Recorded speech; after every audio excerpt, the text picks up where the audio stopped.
heartbreak as the owner of a bridal store there that is now destroyed. She built the business from the ground up 15 years ago. We're bringing in now Victoria Huber. She's the owner of Vows by Victoria in Lake Charles. Thank you so much for being here with us. I'm very sorry to see what is behind you, because I believe what is behind you used to be your business. It used to be my business, yes. So tell me, was your place the go-to spot for wedding gowns and prom dresses? We've been in business for over 20 years. We had Rhinestone Runway and Vows by Victoria. We just combined. All right. So I think we lost Victoria's shot there. So what we'll do... Oh, you're back, Victoria? You see me? I can hear you now. Go ahead. Tell me more about your business. Okay. Did you get us back? Yeah, we've been in business for 20 years. My husband is a retired police officer. He was injured in the line of duty, and we just put everything into our store. To come back to this was just the most heartbreaking thing I've ever seen. But our community is in dire need right now. It's not just our stores. It's our friends. It's our families that have nothing. Yeah, and it is a sense of community, I know, and then that feeling just really gets stronger when you see that you've lost your business and you think about other people who have lost their livelihoods and their homes. I feel like I can't hear you. I'm not sure if you can still hear me. There you are. So.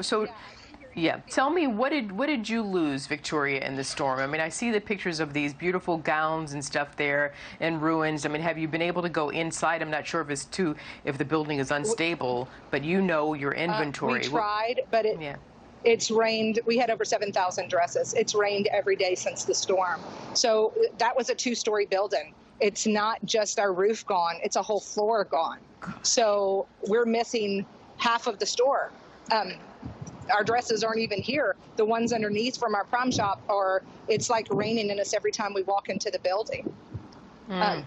We lost this building completely. We had an event center as well. Our event center is destroyed and will take a very long time to rebuild as well. You know, I mean, listen, yours was the American dream. You started with $600. You used your life savings along the way when, as needed. You were looking to retire soon. You're a young woman, but you work hard for a long enough time. You can retire when you want to. You set it up that way. Now what happens? We had a 5-year plan. We had a 5-year plan. But I'm a hard worker. I believe I'm just going to put one step forward and try to do the best to get this store back up and going. But my concern right now is not my store. It's my community. It's the people around us. The devastation here, I've lived through 2 hurricanes, well, actually 3. I was here for Rita. We stayed. We rode it out. What we see now is the worst disaster that I think Louisiana has ever seen. They're telling us it could be up to 4 weeks without water. We have no water. We have no electricity. There's no N95 masks for people to get into their homes to try to save anything that's left. People are scared to evacuate because of Corona. They don't have money because of Corona. They don't have the funds to be able to get out of here. We found out that some of our employees are sleeping in vehicles. I had an elderly woman that worked for us threatening to sleep in a tent last night. I mean, it is really, really bad here. And, I'm horrified to think that some of our help has been sent away. I really need to plead with our community and with our nation. People don't realize how bad it is here. 1 out of every 5 people I know have nothing. They have nothing. Victoria, quickly, I just want to make sure, are you in contact? Is there a FEMA office or tent or, trailer set up where you can go and get... From what I've seen... Yeah. From what I've seen, it's hard for people. I mean, people are broke around here because of Corona. It really took a hard hit on our community. They stayed in their house, in their homes during this when they shouldn't have, because they didn't have the money to evacuate. And now they're applying with FEMA and being denied. What happens to these people who don't have $1 in their checking account? I'm sorry, what did you tell me? Victoria, excuse me, what did you say is being denied? Dave, I don't know one person that has been approved by FEMA. Not one person. They said they're saying if we have insurance, they're denying them. Well, first of all, That's all insurance doesn't. First of all, you know this. Insurance doesn't make you whole. I guarantee you, and we can let the people know that your insurance coverage, however great it is not going to cover what it takes to rebuild your business and put those people back in their homes. It's not about making them whole.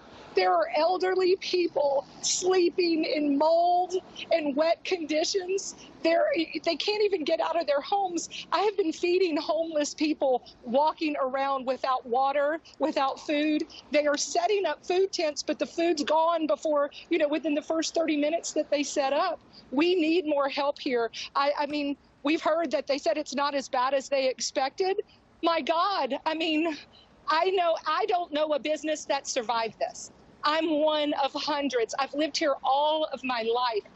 I had someone comment, well, we choose this because we live on our coastline. That you know what? We don't want to hear that. We don't want to hear that. I don't want to hear that either. You live there because that's your home. You love your home. You love Louisiana, and so do I. So I don't want to hear anybody tell anybody we need to move from there because that's our home.